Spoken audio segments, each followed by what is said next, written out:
Fatty liver disease. എന്താണ് ഈ fatty liver disease എന്ന് പറഞ്ഞു കഴിഞ്ഞാൽ നമ്മുടെ ലിവറിൽ ഫാറ്റ് അടിഞ്ഞു കൂടുന്ന ഒരു അവസ്ഥ. ഇത് രണ്ട് തരത്തിലുണ്ട്, ആൽക്കഹോളിക് ഫാറ്റി ലിവർ ഡിസീസും നോൺ ആൽക്കഹോളിക് ഫാറ്റി ലിവർ ഡിസീസും. അപ്പൊ ആദ്യത്തേത് പറയും ആൽക്കഹോളിക് ഫാറ്റി ലിവർ. അതായത് പേര് പോലെ തന്നെ ആൽക്കഹോളിന്റെ കൂടുതൽ കൺസംഷൻ കാരണം ഉണ്ടാകുന്ന ഒരു ഡിസീസ്. അപ്പൊ എങ്ങനെയാണ് സംഭവിക്കുന്നത് വെച്ച് കഴിഞ്ഞാൽ ആൽക്കഹോളിലെ എത്തനോൾ എന്ന് പറഞ്ഞൊരു കോമ്പൗണ്ട് ഉണ്ട്. ഇത് നമ്മുടെ ശരീരത്തിൽ ഡീൽ ചെയ്യാൻ പറ്റുന്ന ഒരേ ഒരാൾ ലിവറാണ്. അപ്പോൾ കൂടുതലായിട്ട് ആൽക്കഹോൾ കൺസ്യൂം ചെയ്യുമ്പോൾ ഈ എത്തനോള് ലിവറിൽ ഒരു ഫാറ്റ് ആയിട്ട് കൺവേർട്ട് ചെയ്യപ്പെടുകയും അത് പിന്നെ അവിടെ അടിഞ്ഞു കൂടുകയും ചെയ്യുന്നു. ഇങ്ങനെയാണ് ആൽക്കഹോളിക് ഫാറ്റി ലിവർ ഡിസീസ് ഉണ്ടാകുന്നത്. അടുത്തത് നോൺ ആൽക്കഹോളിക് ഫാറ്റി ലിവർ, അതായത് ആൽക്കഹോൾ തീരെ ഉപയോഗിക്കാത്ത ആൾക്കാരിൽ ഉണ്ടാകുന്ന ഒരു കണ്ടീഷൻ. കുട്ടികളിൽ പോലും ഇത് കണ്ടുവരുന്നുണ്ട്. അപ്പൊ ഇതെങ്ങനെ സംഭവിക്കുന്നു?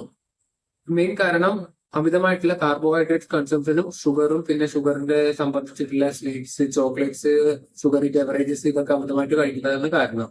ഇതെങ്ങനെ സംഭവിക്കുന്നത് വെച്ച് കഴിഞ്ഞാൽ കാർബോഹൈഡ്രേറ്റ്സിന്റെ കാര്യം പറയാം. മെയിൻലി കാർബോഹൈഡ്രേറ്റ്സ് നമ്മൾ കഴിച്ചു കഴിഞ്ഞാൽ ഗ്ലൂക്കോസ് ആയിട്ടാണ് നമ്മുടെ ശരീരത്തിലേക്ക് എത്തുന്നത്. ഇത് നമ്മുടെ ശരീരത്തിലെ ഓർഗൻസിനും പോഷകങ്ങൾക്കും ഒക്കെ ഒരു പ്രവർത്തനത്തിന് വേണ്ടി, ഊർജ്ജത്തിന് വേണ്ടിയിട്ട് ഉപയോഗിക്കാം. അപ്പോൾ അമിതമായി വരുന്ന ഈ ഗ്ലൂക്കോസിനെ ശരീരത്തിലെ ലിവർ തന്നെ കൺവേർട്ട് ചെയ്ത് ഒരു ഫാറ്റ് ആക്കി മാറ്റുന്നു. ഇത് നമ്മുടെ ശരീരത്തിലും അവിടെ ഇവിടെയൊക്കെ ആയിട്ട് എന്താ പറയാ അക്യുമുലേറ്റ് ചെയ്യുന്നു, അടിഞ്ഞു കൂടുന്നു. ഇങ്ങനെയാണ് പൊണ്ണത്തടി പോലും ഉണ്ടാവുന്നത്. ഇനി ഷുഗറിന്റെ കാര്യം പറയും. സൂക്രോസ് എന്നാണ് ഇതിന്റെ നാമം. അതായത് 50% ഗ്ലൂക്കോസും 50% ഫ്രക്ടോസും. ഗ്ലൂക്കോസ് നമ്മുടെ ശരീരത്തിൽ ഞാൻ നേരത്തെ പറഞ്ഞ പോലെ എല്ലാ സെൽസിനും അവയവങ്ങൾക്കും എനർജിക്ക് വേണ്ടി യൂസ് ചെയ്യും. എന്നാൽ ഈ ഫ്രക്ടോസ് എന്ന് പറഞ്ഞാല് നേരത്തെ ആൽക്കഹോളിന്റെ കാര്യം പറഞ്ഞില്ലേ, എത്തനോൾ ലിവറിൽ മാത്രമേ ഹാൻഡിൽ ചെയ്യാൻ പറ്റുള്ളൂ പറഞ്ഞു. അതേപോലെയാണ് ഫ്രക്ടോസിന്റെ കാര്യം.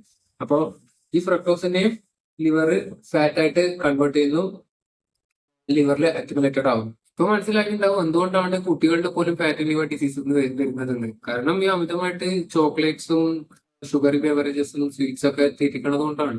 പ്രത്യേകിച്ച് ഈ അമിത വണ്ണമുള്ള കുട്ടികളിൽ. ഈ അമിത വണ്ണമുള്ളവർ എന്ന് പറയുമ്പോൾ ഈ വയറിന്റെ ഭാഗത്ത് കൂടുതലായിട്ട് ഫാറ്റ് ഉള്ളവരാണ് കൂടുതൽ ശ്രദ്ധിക്കേണ്ടത്. കാരണം ഈ ഒരു ഭാഗത്ത് നമ്മുടെ മെയിൻ ആയിട്ടുള്ള ഓർഗൻസ് ഒക്കെ ഉള്ളത്. വിസേറൽ ഫാറ്റ് എന്ന് പറയും, ഓർഗൻസിൽ അടിഞ്ഞു കൂടുന്ന ഫാറ്റ്, അവരാണ് കൂടുതൽ ശ്രദ്ധിക്കേണ്ടത്. ഫാറ്റി ലിവർ ഡിസീസിന് മെയിൻ ആയിട്ട് 4 സ്റ്റേജസ് ഉണ്ട്. അതായത് സ്റ്റിയാറ്റോസിസ്, ഫൈബ്രോസിസ്, സിറോസിസ്, പിന്നെ ലിവർ ക്യാൻസർ അല്ലെങ്കിൽ ടോട്ടൽ ഫെയിലിയർ. ഇങ്ങനെയാണ് മരണത്തിലേക്ക് വരെ നയിക്കുന്നത്. ഇതിൽ ആദ്യത്തെ സ്റ്റേജ് കംപ്ലീറ്റ് ആയിട്ട് ചികിത്സിച്ച് മാറ്റാൻ പറ്റുന്നതാണ്. മറ്റുള്ള രണ്ടാമത്തെ സ്റ്റേജ് എന്ന് പറഞ്ഞാൽ ഒരു പാർഷ്യലി റിവേഴ്സിബിൾ ആണ്. ഒരു പരിധി വരെയൊക്കെ ചികിത്സിക്കാൻ പറ്റുള്ളൂ. ബാക്കി അടുത്തുള്ള 2 കേസുകൾ പിന്നെ വന്നു കഴിഞ്ഞാല് വലിയ ചികിത്സ ഒന്നുമില്ല. ഇവിടെ ചെയ്യാൻ പറ്റുന്ന കാര്യം എന്താ വെച്ച് കഴിഞ്ഞാല് അമിതവണ്ണമുള്ള കുട്ടികളായാലും മുതിർന്നവരായാലും ടെസ്റ്റ് ചെയ്യിക്കുക.